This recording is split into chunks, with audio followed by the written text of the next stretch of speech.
जय माता दी। हर हर महादेव। कैसे हो सभी बच्चे? उम्मीद है आप लोग जो है माँ काली की कृपा से खुश होंगे। आपका स्वागत है माँ दक्षिणेश्वरी काली काली घाट वाली वैष्णो दरबार निहाल भैया भगत। यहाँ जो है लोगों की अर्जियाँ लगाई जाती हैं, ऑनलाइन पूछा होती है, आपके हर सवाल का जवाब दिया जाता है, चेकिंग होती है, चक्रों की चेकिंग की जाती है। तो जिनको जो भी करवाना है मुझे व्हाट्सएप के माध्यम से आप संपर्क कर सकते हैं। शनिवार मंगलवार के दिन होता है। तो आज की जानकारी मैं लेके आया हूँ कि गुप्त नवरात्रों में चौकी कैसे लगाएं, किस प्रकार से जो है गुप्त नवरात्रों में कलश की स्थापना करें, अखंड जोत जलाएं।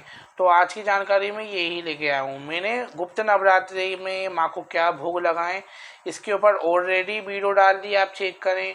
गुप्त नवरात्रों में मैंने 2 से 3 वीडियो जो है साधना के ऊपर डाल दी है, आप उसको चेक करें। आपको जो है बहुत कुछ उससे जो है सीखने को मिलेगा। ठीक है, तो आज मैं आपको यही सब बता रहा हूँ किस चीज़ का आप पाठ करें गुप्त नवरात्रों में, जिससे आपको ज़्यादा कृपा महसूस हो माँ की। और गुप्त नवरात्रि जो होते हैं ना, गुप्त होते हैं और इनों में बहुत असीम शक्ति होती है। तो आप लोग जो हैं वीडियो को लाइक ज़रूर करें एंड चैनल को सब्सक्राइब करें, जिससे मैं आपको जो है इसी प्रकार की जो है जानकारी एंड नॉलेज जो है मैं देता रहूं। ठीक है, लाइक एंड सब्सक्राइब करना ना भूलें। वीडियो को कमेंट में जय मां Kali and share and bell icon को प्रेस करना ना भूलें एंड चैनल को सब्सक्राइब करना आप ना भूलें। ठीक है, तो वीडियो की हम शुरुआत करते हैं। गुप्त गुप्त यानी होते हैं गुप्त। गुप्त तरीके से आपको पूजा साधना करना है कि आपको दिखावा नहीं करना कि आज मैंने माँ की पूजा करी है।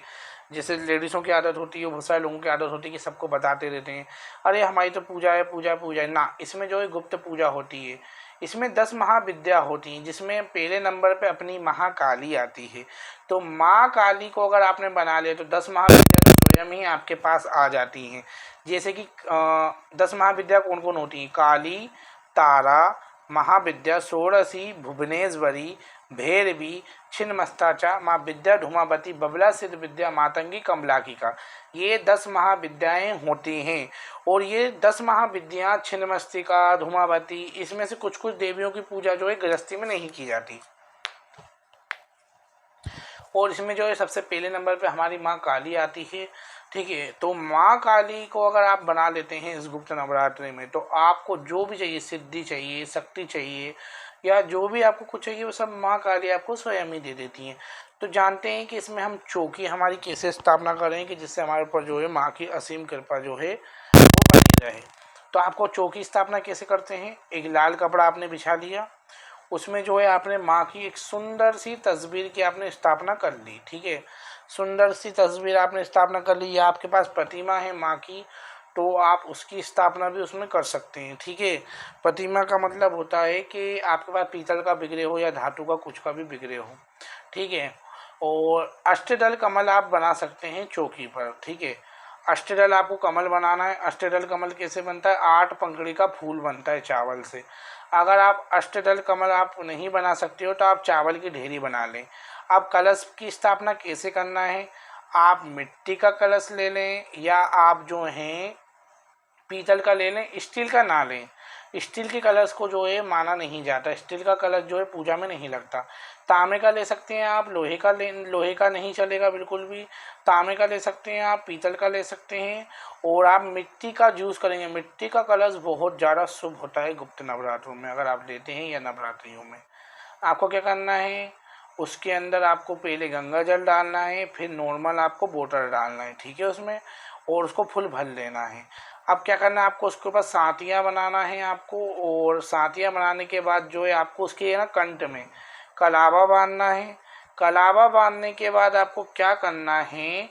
उसके ऊपर जो है आपको बिंदी वगैरह जो आपको लगाना, डेकोरेशन आप जो भी करना चाहते हैं आप वो कर सकते हैं। ठीक है, आप कलश में क्या क्या डाल सकते हैं? कलश में तो ऐसी ऐसी चीज़ें डाली जाती हैं ना, बहुत तरीके की डाली जाती हैं, लेकिन मैं आपको सिंपल चीज़ें बताता हूँ।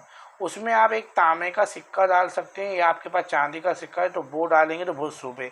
आप उसमें 1 रुपये का सिक्का, जो सिक्के आपको डालना है तांबे के, चांदी के, जो भी है ना, 2 लौंग के जोड़े, इलायची, हल्दी की गांठ, थोड़े से चावल, हल्दी, कुमकुम, फूल, एक बतासा भी आप डाल सकते हो।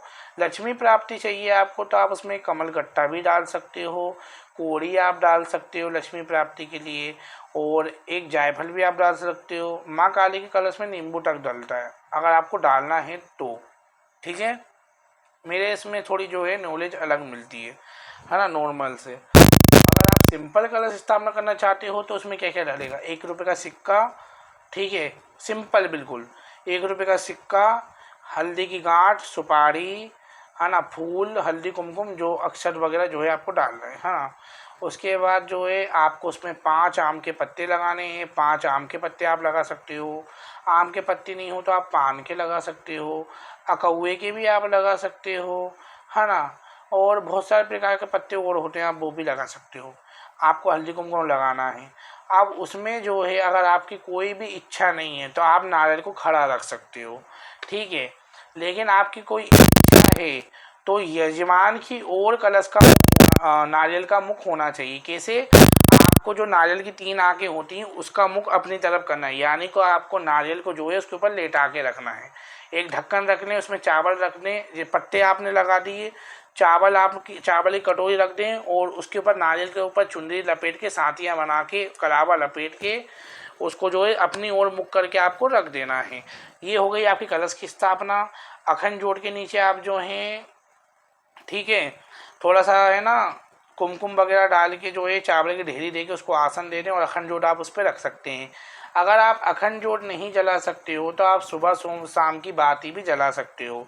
गुप्त नवरात्रों में जो है तपस्या मेन होती है कि आप कितना जाप कर रहे हो, कितने अच्छे और सच्चे मन से आप कर रहे हो, कितने विश्वास के साथ आप कर रहे हो, बस ये चीज़ें मेन होती हैं, ठीक है, गुप्त नवरात्रों में। और गुप्त नवरात्रों में जो है माँ भगवती ओनली आपकी तपस्या देखती है, ठीक है, कि आप कितना तप कर रहे हो माँ के लिए, है ना। और गुप्त नवरात्रों में आपकी चौकी इस प्रकार से लग गई है। अब भोग में मैंने ऑलरेडी एक वीडियो बनाई है, आप चेक करना, मैंने भोग में बताया है। फिर भी मैं इसमें आपको बता दूं, आप गुड़ और घी का भोग दे सकते हो, बतासों का भोग आप दे सकते हो, जायफल का दे सकते हैं, नींबू का जो बच्चे देते हैं वो भी दे सकते हैं। लेकिन नींबू का भोग हर कोई अपने घर पे ना दें, बिगिनर हो तो बिल्कुल ना दें। ओनली बतासे दें, 2 बतासे माँ को, और 2 बर्फी भी आप दे सकते हैं, पेड़े मिठाई जो भी हैं आप वो माँ को दे सकते हैं, ठीक है। अपनी श्रद्धा के अनुसार आप माँ को जो है जो भी दे भोग देना चाहते हैं आप वो भी दे सकते हैं। फल फूल आपको चौकी पे रख देना है। और डेली फिर आपको क्या करना है, जोत जलानी, कलश का पूजन करना है, माँ का पूजन करना है, भोग देना और जाप करने अपना बैठ जाना है जोत बत्ती करके। तो ये थी सिंपल चौकी की विधि कि चौकी किस प्रकार से लगाते हैं, और ये मैंने आपको जानकारी दे दी है। अब पाठ कौन कौन सा कर सकते हो आप गुप्त नवरात्रि में। गुप्त नवरात्रि में आप जो हैं चालीसा पढ़ सकते हो, माँ काली चालीसा, बहुत फल मिलता है। सिद्ध कुंजी का आप पढ़ सकते हो, ऑलरेडी मैंने वीडियो डाल दी है। और जो है आप हनुमान चालीसा पढ़ सकते हो, सुंदरकांड का पाठ कर सकते हो। अच्छी अच्छी चीज़ें जो है इन गुप्त नवरात्रों में जो है वो सिद्ध हो जाती है। आप मंत्र कौन सा कर सकते हैं, ओम क्रीम कालिकाय नमः आप कर सकते हो, ओम दुम दुर्गाय नमः आप कर सकते हो, ओम एम ह्रीम क्लीम चामुंडाय बिच्चे नावाड़ा मंत्र भी आप कर सकते हो। और आप ओम नमः शिवाय भी कर सकते हो, ओम हम हनुमते नमः भी कर सकते हो, ओम हम भैरवाय नमः भी कर सकते हो। इस प्रकार से आप जो है गुप्त नवरात्रि में अपनी साधना कर सकते हैं। आप संकल्प कैसे लें, है ना, संकल्प कैसे लें, बहुत सारे लोगों के मन में ये डाउट होता है। तो संकल्प कैसे लेते हैं तो अभी मैं आपको यही बताता हूँ। हाथ में थोड़े से चावल ले लें और थोड़े से फूल ले लें, आप गंगा जल अपने हाथ में डाल लें, सिंदूर डाल लें। अपना नाम बताना है, आपके माता पिता का नाम बताना है, पति है तो अपने पति का नाम बताना है, या वाइफ है तो वाइफ का नाम बताना है, और अपने माता पिता का नाम बताना है, आप कहाँ पे रहते हो, और अच्छे से एड्रेस बताएं, और माँ भगवती की क्यों साधना कर रहे हो ये बता के जो है आपको जो है गंगा जल माँ के चरणों में आपको डाल देना है, ठीक है। इस प्रकार से संकल्प आपका हो गया, और 11 दिन तक आपको जो है बिल्कुल नियम के साथ अपनी साधना पे आपको फोकस देना है, ध्यान देना है, नियम के साथ। बिल्कुल हिलना ढुलना नहीं है, जाप के दौरान आप कर सकते हो। आप नियम कौन कौन से करने हैं, ब्रह्मचर्य का आपको पालन रखना है, और प्याज लहसुन तामसिक चीज़ों से आपको दूर रहना है जितना हो सके। अगर प्याज लहसुन आप खाते हो तो क्या करें, लेकिन तामसिक चीज़ों से दूर होना है, दारू गुटखा एल्कोहल जितनी भी चीज़ें हैं, क्योंकि सात्विक आप साधना कर रहे हैं। कहते हैं कि जितना सात्विक साधक होकर साधना करता है उतनी ही अच्छी ऊर्जा आती है, और जितना ही आप गंदे होकर पूजा पाठ करोगे तो उतनी ही गंदी ऊर्जा आती है, ठीक है, ये रीजन होता है। है ना। ये रीज़न होता है, जितनी आप अच्छे होकर साधना करोगे तो उतनी अच्छी उड़ जाएगी, जितनी गंदे होकर करोगे। अच्छे से अपने मंदिर में सफाई कर लें, खुशबू आप बनाए रखें, ठीक है। ब्रह्मचर्य का आपको पालन इसमें ज़रूर करना है जितना हो सके, ठीक है। इन दोनों में आपको जो है थोड़ा नियमों का पालन अपनी लाइफ में करना ही है ना। आखिरी दिन में आपको हवन करना है। हवन की विधि जो है मैंने ऑलरेडी अपने चैनल पे कई बार डाल रखी है। पहली आहुति जो है गणपति महाराज की जाएगी, ठीक है। दूसरी आहुति जो है अपने घर के बड़े देवी देवताओं के नाम की, यानी कुल देवी देवता, पितृदेवता, इनके नाम की आप दे सकते हो। खेड़ा देव के नाम के दे सकते हो, चौराहे वाली माँ के नाम से दे सकते हो, गुरु के नाम की आपको देना है। उसके बाद आपने जिस मंत्र की साधना करी उसी मंत्र का जाप करते करते आपको एक माला आहुति देना है। जैसे आपने करी है क्रीम मंत्र की साधना, तो आपको ओम क्रीम कालिकाय नमः स्वाहा, है ना, इस प्रकार से आपको स्वाहा करना है। 108 माला, एक हाथ में माला ले लें, एक से आहुति करें, उल्टे हाथ से करें, है ना, जाप, और एक हाथ से आहुति करें।